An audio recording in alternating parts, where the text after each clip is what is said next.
fix it on the innermost consciousness, which is the source of peace and joy. Let us pray for the welfare of the whole humanity. Shanti, Shanti. Peace, peace, peace be unto all. Om Sthapakaya cha dharmasya sarvadharma swarupine Sthapakaya cha dharmasya sarvadharma swarupine Avatara varishtaya Ramakrishna te namaha. Asato ma sadgamaya tamaso ma jyotirgamaya asato ma sadgamaya tamaso ma jyotirgamaya mrityorma mritangamaya. Om Shanti Shanti Shanti. Let us pray our salutations to Sri Ramakrishna, who gave practical spirituality to the whole humanity. Let us pray to him to lead us from unreal to the real, from darkness to light of knowledge, from death to immortality.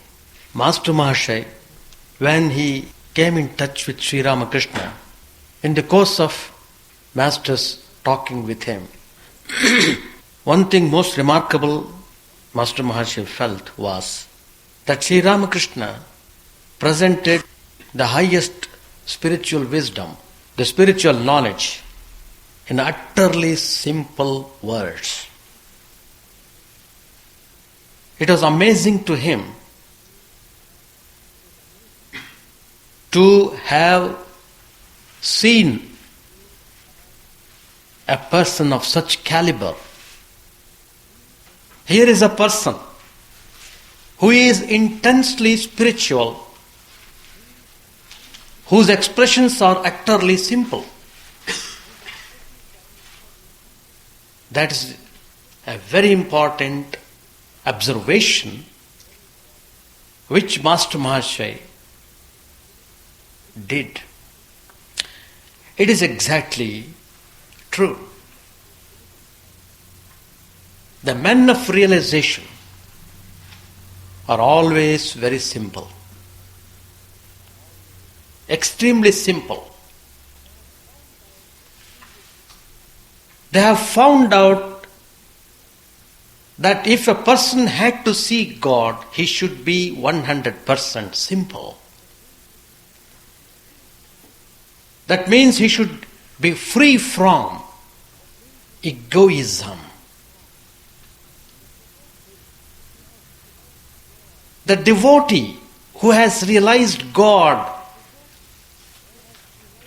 is very certain that it is not he is doing anything in this world, it is everything done by God and God alone. It is God's will that everything is happening. He is firmly convinced of this fact, so he is always at peace and joy. When Master Mahashaya first came to see Sri Ramakrishna, and then he began to come second and third time, he was attracted to Sri Ramakrishna's nectarious words.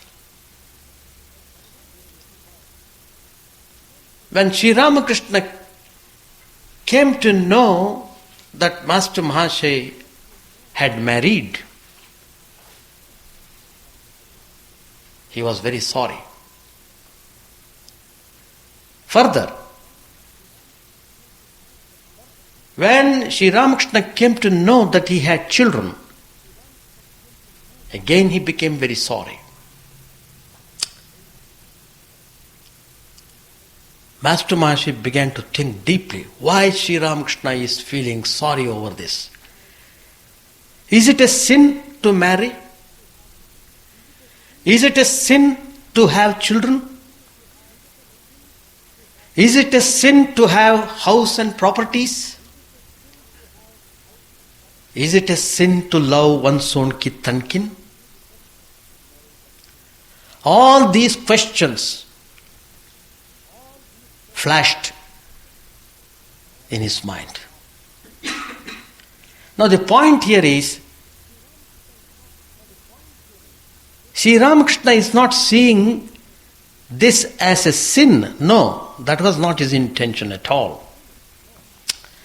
Then why did he become sorry? That's a very important question we should understand properly. When Sri Ramakrishna came to know that Master Mahasaya had married, he became sorry because he has bound himself. The bondage, what we call samsara, bandhan,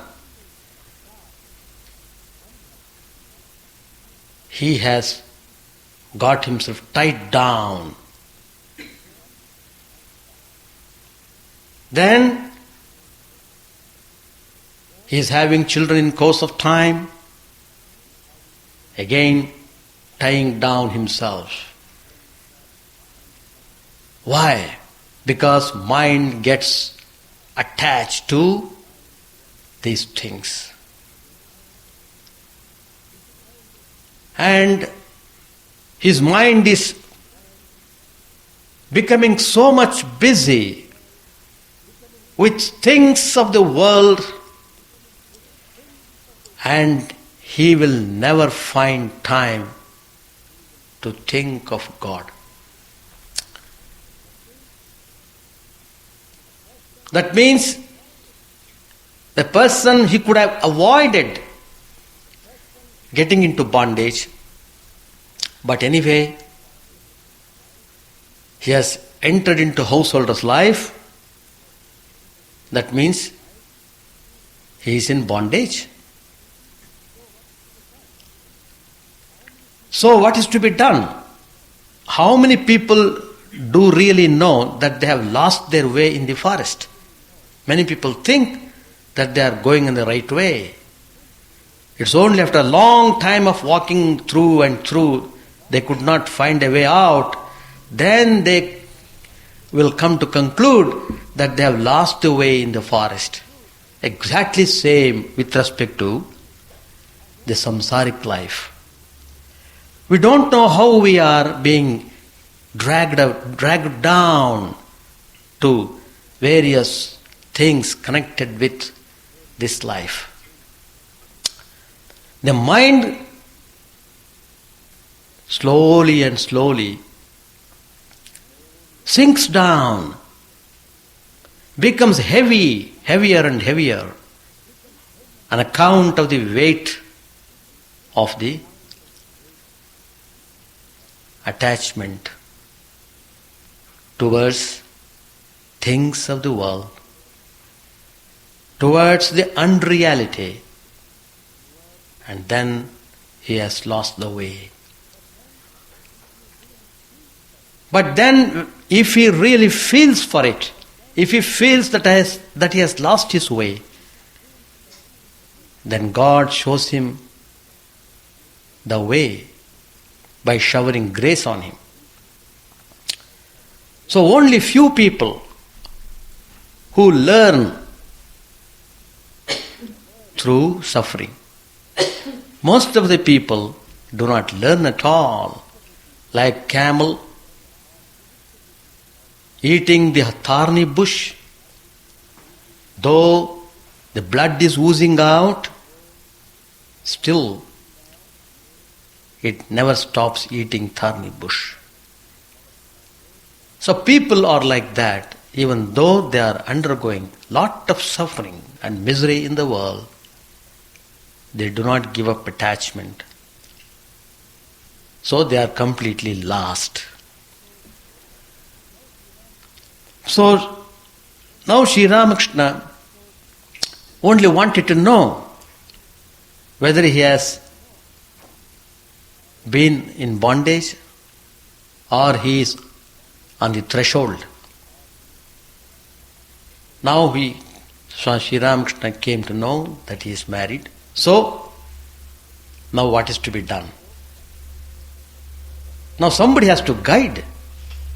A person who knows the fairest ways alone can guide people to get out of the forest. In the same way, men of spirituality can only lead people who are lost in the way. So that is the important point that we should know here. And that is why Sri Ramakrishna very emphatically points out that to see God, there are some means. You must go to solitude now and then, spend some time repeating the divine name, singing His glories, contemplating on Him, so on and so forth. At the same time, you must initiate vichara, that is discrimination. You must have the discriminating attitude. You must cultivate the attitude of discrimination. That is distinguishing between what is real, what is not real, what is good, what is bad,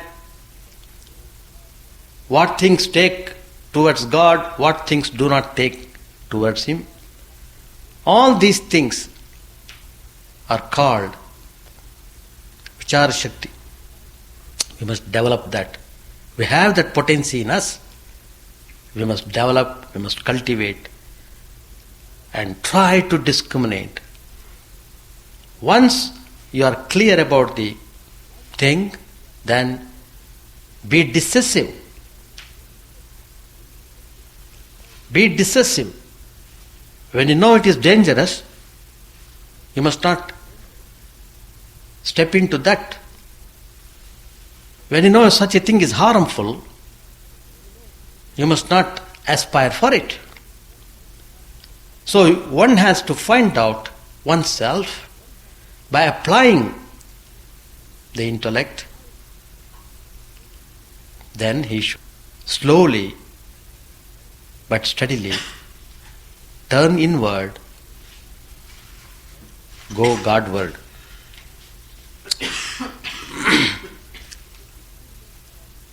And the effectiveness of getting into the spiritual path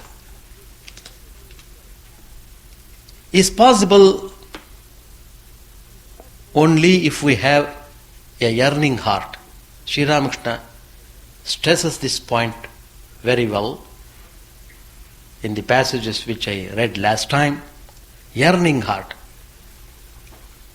How many people do really yearn for God? People yearn for money. People yearn for doing so many things, for property, for acquiring wealth.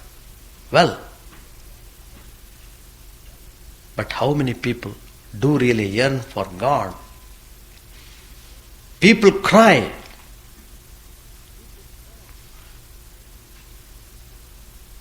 Cry for the worldly things. So, here Sri Ramakrishna points out, cry for God. That cry should be real, not hypocritical. Again, Sri Ramakrishna points out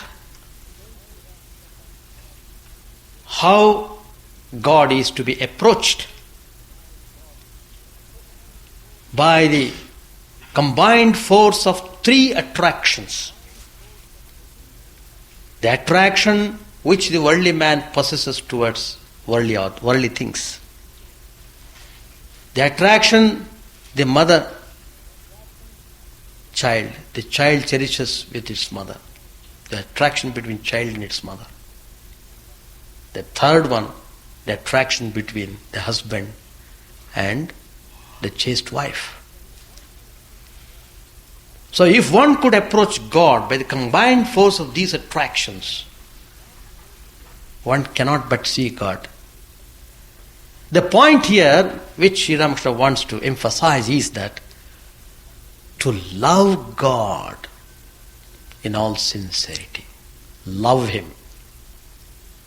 So in order to pinpoint this, Sri Ramakrishna explains giving all these examples.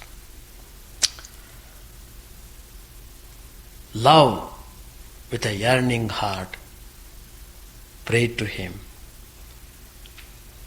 with all love. He gives the example of cat and kitten. Wherever the cat puts the kitten, it lays there. Whenever it wants, the kitten wants something, it cries, mew, mew, like that. Wherever the cat may be, it is very sensitive. Immediately it runs to its child. In the same way, if we cry to Mother, the Divine Mother, she will not keep even for a moment away from the child. She will immediately run and take all care about it.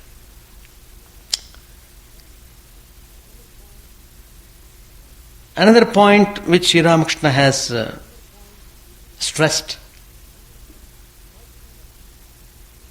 the persons who want to have spiritual path and who are seeking perfection, who want to see God,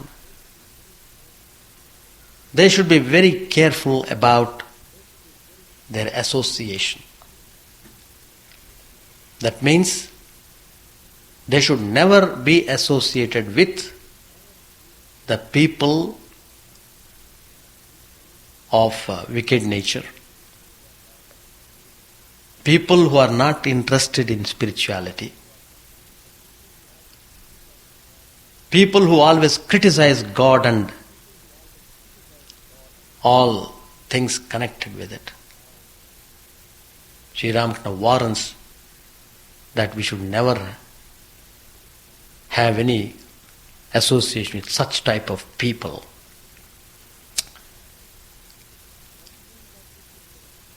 It doesn't mean that we should criticize them or we should disrespect them. No, it doesn't mean any of these things. It only means keep away from such people. Keep away. And he gives the example of the tiger. True, God is everywhere. God is in the tiger also. But does it mean that you should go and hug the tiger? So people warn you, look, there is a tiger. Don't go there in that way. It will pounce upon you. The person who is warning is also God. So you must not be stupid. You must use your common sense when doing the things. Sri Ramakrishna, how very nicely explained all these spiritual truths by giving beautiful examples. Again, he gave the example of elephant and Mahut. A disciple who was well trained by the teacher that God is present everywhere. So, once he was going to the forest to gather the wood, after some time they found an elephant was coming fast running, and people around, they were all scared, they all ran away. The Mahut, the person who controls the elephant, he's shouting from the top, don't come near, go away, go away. But this boy, who thought, what? My teacher has taught me God is everywhere, God is in this elephant, why should I be afraid of it? He stood. But then the elephant did what it wanted to do. It simply took him and threw him aside by its trunk. Then of course, the boy was taken to the hermitage and the bruises were all dressed, and when he regained consciousness, they all came to know what happened. Then the teacher said, "Don't you know that the mouth also is God? He warned you not to come near the elephant." That's it. And Sri Ramakrishna gives another very fine example. Water, for example. Water itself is God. All the Panchamahabhutas, Agni, Vayu,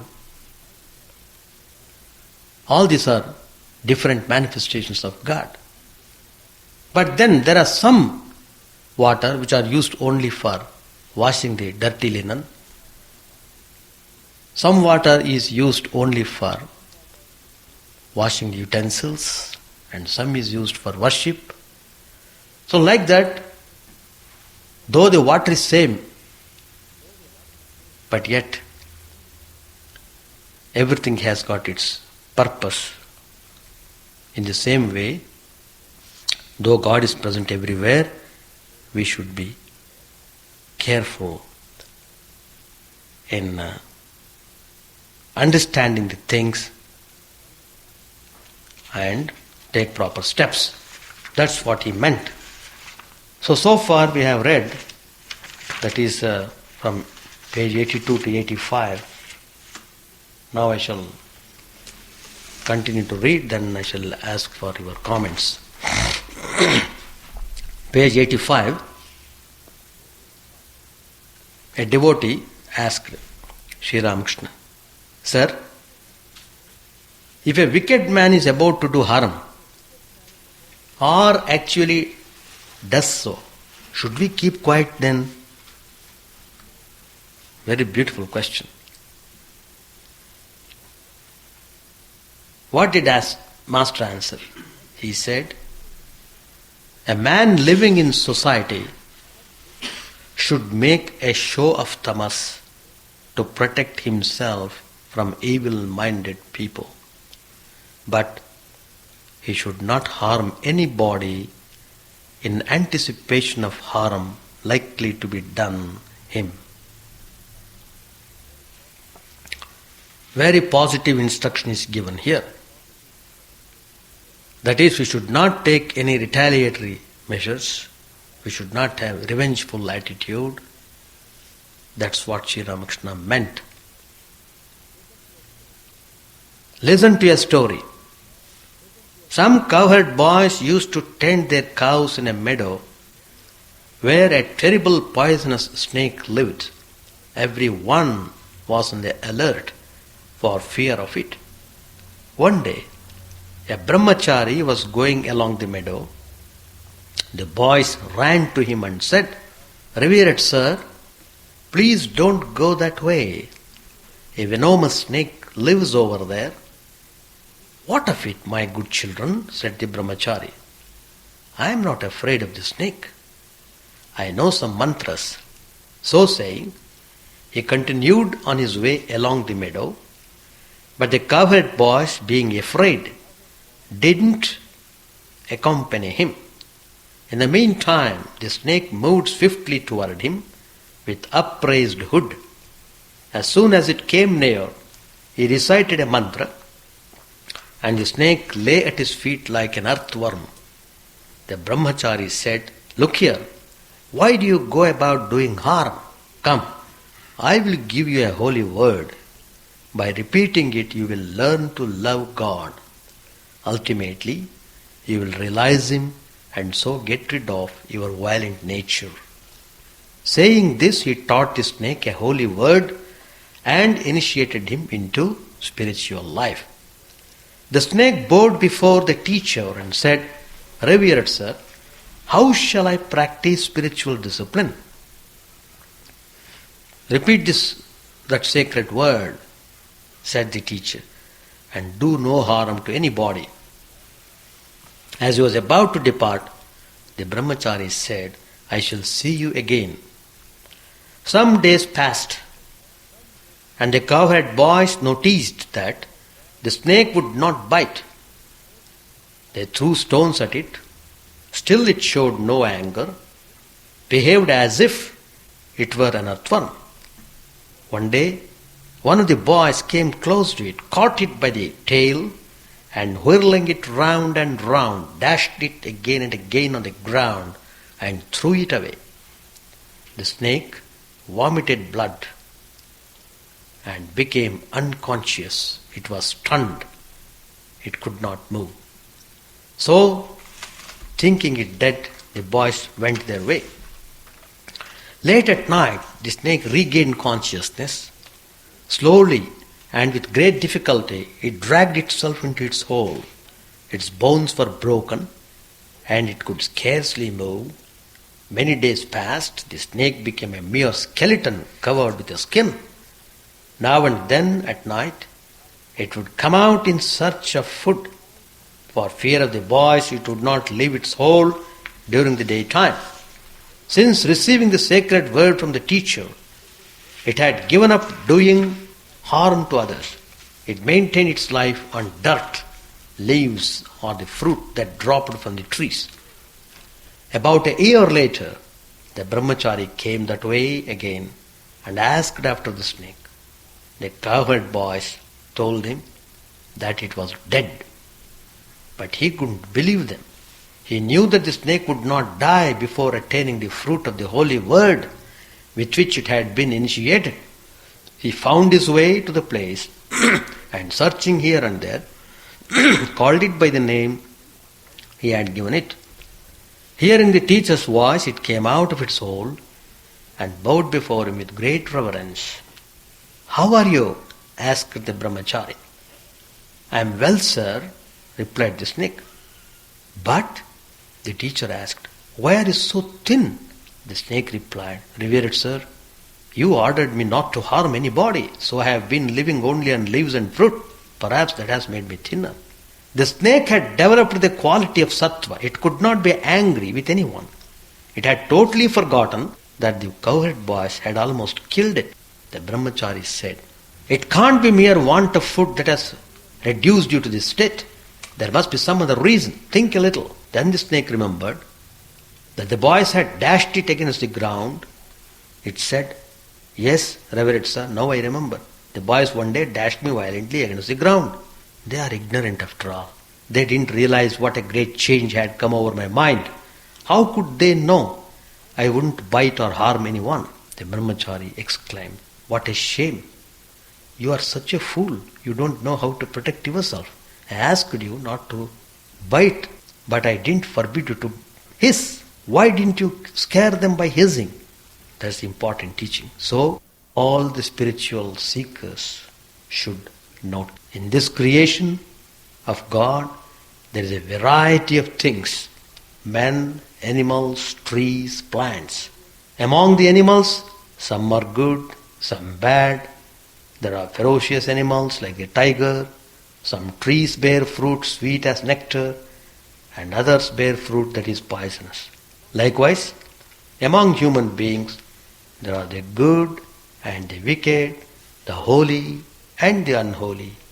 There are some who are devoted to God and others who are attached to the world. Men may be divided into 4 classes. Those bound by the fetters of the world. Secondly, the seekers after liberation. Thirdly, the liberated. And fourthly, the ever-free. Among the ever-free, we may count sages like Narada. They live in the world for the good of others to teach men spiritual truth. Those in bondage are sunk in worldliness and forgetful of God. Not even by mistake do they think of God. The seekers after liberation want to free themselves from attachment to the world. Some of them succeed and others do not. The liberated souls, such as the sadhus and mahatmas, are not entangled in the world, in woman and gold. Their minds are free from worldliness. Besides, they always meditate on the lotus feet of God. Suppose a net has been cast into a lake to catch fish. Some fish are so clever that they never caught in the net. They are like the ever free. But most of the fishes are entangled in the net. Some of them try to free themselves from it, and they are like those who seek liberation. But not all the fish that struggle succeed. A very few do jump out of the net, making a big splash in the water. Then the fishermen shout, "Look, there goes a big one." But most of the fish caught in the net cannot escape, nor do they make any effort to get out. On the contrary, they burrow into the mud with the net in their mouths and lie there quietly thinking, "We need not fear any more, we are quite safe here." But the poor things do not know that the fishermen will drag them out with the net. These are like the men bound to the world. The bound souls are tied to the world by the fetters of woman and gold. They are bound hand and foot, thinking that woman and gold will make them happy and give them security. They do not realize that it will lead them to annihilation. When a man thus bound to the world is about to die, his wife asks, "You are about to go, but what have you done for me?" Again, such is his attachment to the things of the world that when he sees the lamp burning brightly, he says, "Dim the light, too much oil is being used," and he is on his deathbed. The bound souls never think of God. If they get any leisure, they indulge in idle gossip and foolish talk, or they engage in fruitless work. If you ask one of them the reason, he answers, "Oh, I can't keep still, so I am making a hedge." When time hangs heavy on their hands, they perhaps start playing cards. There is deep silence in the room. We shall stop here. You must not show that you are not doing any harm to them. But if such people behave that way, you should at least show outwardly that they should be afraid of to come near you. But inwardly you should never harbor any revenge against such people. But you should not show them anything. So beginning itself, we should be careful what sort of people we should be associated with and try to avoid them. So like that you must adopt your own methods. Here methods are given in a very general way. We can find out in your own way what best we can do. But the principle is this, whatever it may be, the point is the snake is there true. The snake is going, the snake is coming true. I know the snake is very poisonous and it may bite. So it doesn't mean that you should strike it and you must kill it. No, don't kill it. But don't go in the way of the snake. Let it go. Avoid the snake. That's the point. So that is how we should deal with wicked people also. Instead of judging them whether they are wicked or not, best thing is to judge ourselves. Whichever is harmful to me, I will take measures so that to avoid such things to happen. It's difficult, no doubt, I understand. It's difficult, but though it is difficult, you have to follow. For example, suppose a person is employed in a place where he may not have a good company at all. So if it comes to that point, he must relinquish that job. He must take some other job. It is not that he should live in the company of the snakes and at the same time how he should manage with the snakes. Because one has to sacrifice something. So for example, if a person comes in contact with a drug dealer, he may get a lot of money. True. But do you want that type of money? That's important. On the other hand, rather I may not have money, doesn't matter. Whatever little money I have got with the job what I do, that's enough. That means you must not have too many desires. I want 5 cars, I want 10 bungalows, I want this, that. If you multiply the desires, then whatever money you earn may not be sufficient. So that is how we have to apply our discrimination, and these spiritual qualities we must develop in our daily life. To be content to the extent what we get. We are not bothered if we don't get. You must have that attitude. Have them, but not at the cost of the things itself. If you want, if it comes, it's all right. If it doesn't come also, it's all right. So that is the way. Otherwise, even though a person may be employed somewhere, he may not get the sufficient money. That is why the people take to robbery, etc. Because they get quick. Immediately they can get $100,000 simply by stealing. True. But the effect is very dangerous. It affects the mind, it affects the whole personality, and it spoils him completely. Now the point is this. We are not telling that once he had entered into a family life, he should abandon his family. No, we are not telling. In fact, Sri Ramakrishna himself scolded a devotee who wanted to stay with Sri Ramakrishna and keeping his wife and children in father-in-law's place. What? Are you not ashamed? Do you want somebody else to look after his wife and children? Are you not ashamed of it? Go and join some job, earn money and look after them well. So he was lazy to work, and he was not doing his duty properly, looking after the wife and children.